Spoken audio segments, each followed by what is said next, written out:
consequences if liberals follow through on threat against Trump. A very important warning was issued on Facebook. This post is going viral because the former Navy SEAL who wrote it tells the truth. The truth about the consequences that may happen if someone tries to remove President Trump from office. We all know by now how the liberals are trying to remove Trump from office. Their effort is getting out of hand. But, according to our Constitution, Congress can only remove a sitting president for his inability to recognize that the Constitution itself, Trump so far, is preserving, protecting and defending us from the multiple threats that we receive. Unlike Obama, who did nothing for 8 years and was left ruling because he was protected by the fact that he is the first black president. Here's what this man wrote: "Let's not forget how the liberals are lately mentioning the Trump rhetoric. Due to it, they think that this calling is a result out of it. They simply cannot accept the fact that they lost due to the same man they praise for and his experiments. They need to understand that the last thing we actually want is war. But, they also need to understand that in a case like this where threats are floating, something bigger needs to happen. Obama hurt us for 8 years and his time is over. I agree with everything that this man said and I support Trump in everything he decides to do.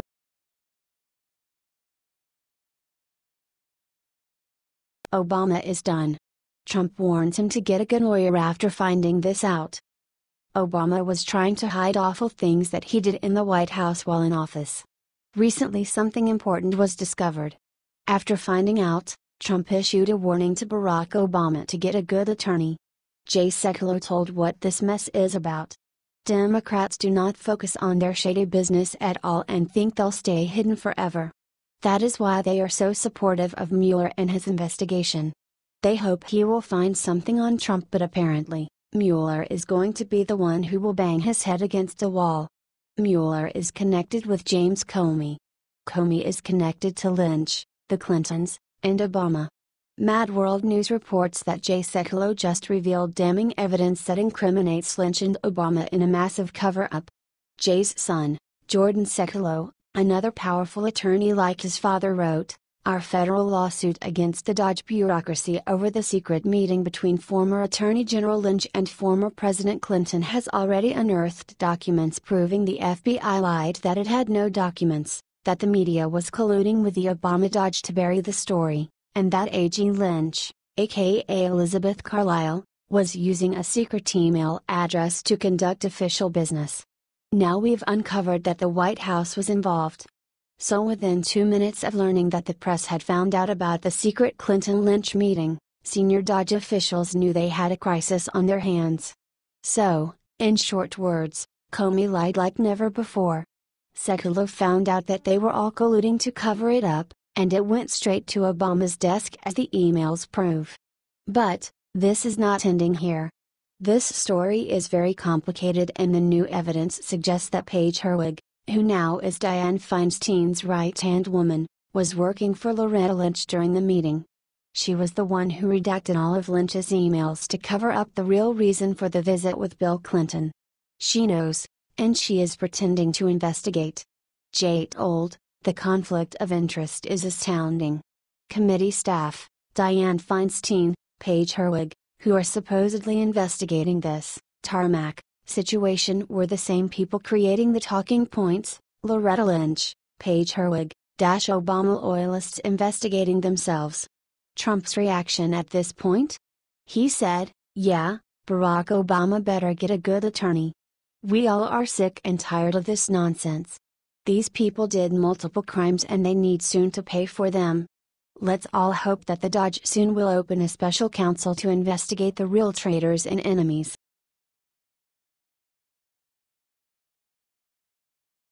Breaking President Trump sends in U.S. Navy.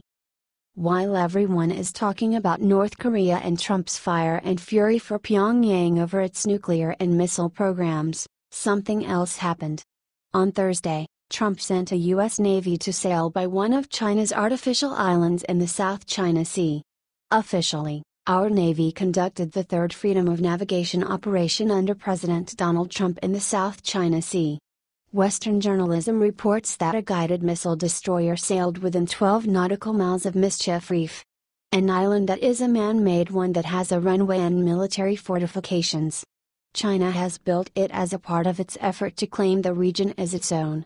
You should know that this destroyer is called John S. McCain and is named after the father and grandfather of Senator John McCain, R. Arizona, both of them, huge Navy fans. As I said before, this is the third time Trump took action over this problem with China. All thanks to China in the first place due to increasing its military presence in the South China Sea. Also, a U.S. Navy P-8 reconnaissance plane flew nearby to monitor this whole operation. China has scrambled military forces for past challenges but did not this time.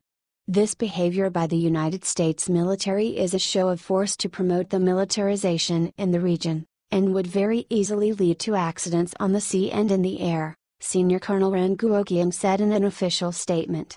It has been said from one official that this was planned every single day for the past few weeks.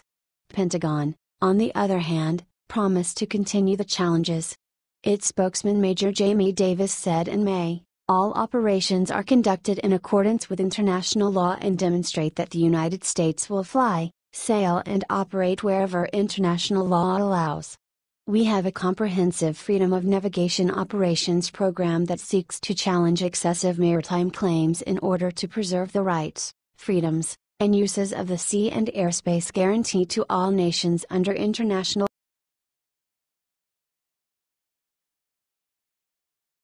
Federal judge confirms Hillary Clinton's worst nightmare, stuns DC with new ruling.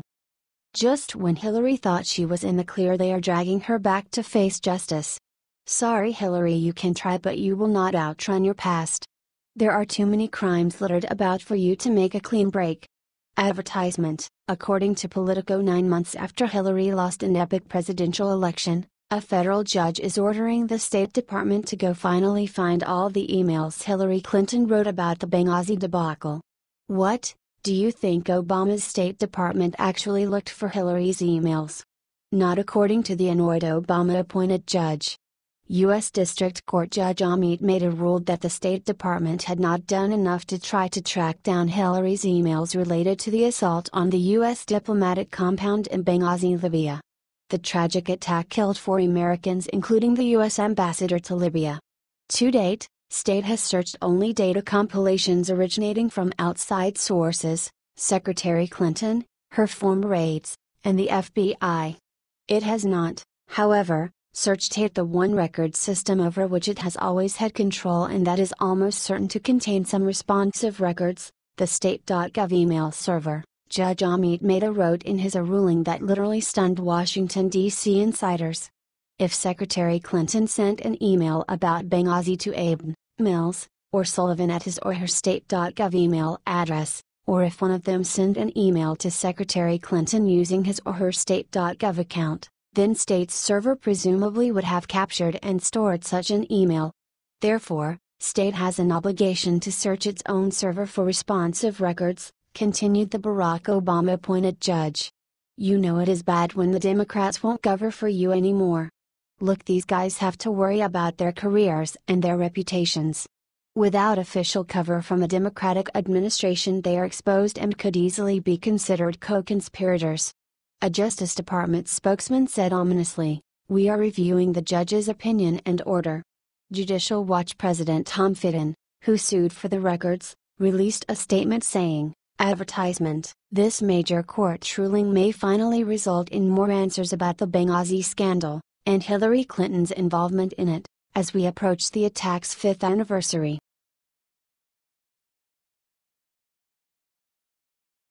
Queen Elizabeth makes heartbreaking announcement about royal family's future. Queen Elizabeth just shocked the world with her official announcement about who will take her place as King and Queen of England, and Prince Charles is not happy. Because he's been passed over, cut from the line of succession. He will not be king, the Queen just announced, and instead his oldest son William and his bride Kate will be the next King and Queen of England. Advertisement. Wow, this is a bit of a shocker. Passing over her own son as Queen Elizabeth officially announces she will pass down her crown to her grandson Prince William and his wife Kate Middleton has got to sting a little bit. Prince Charles is officially out in the British monarchy's line of succession. Her Majesty realized that William and Kate are the future, said a palace insider. She has spent 65 years making sure that the House of Windsor survives, and she sees William and Kate as having the energy and star quality to do the job in a modern world. Queen Elizabeth will always do what is best for the long-term health of the monarchy. Another well-placed source said, with all the drama that has surrounded the royal family over recent decades, Elizabeth realizes the monarchy no longer has the respect and power it once had, another source said.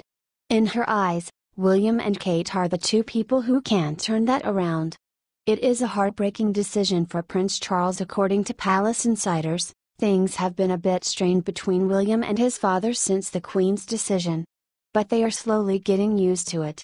Charles' wife of 12 years, Camilla Parker Bowles, however, is said to be happy with the decision because she has had enough of the spotlight for one lifetime. Advertisement, but it is all a moot point for now, as one source said. It's well known that the Queen will never abdicate the throne, and at 91, she is in great health. She intends to live to at least 100.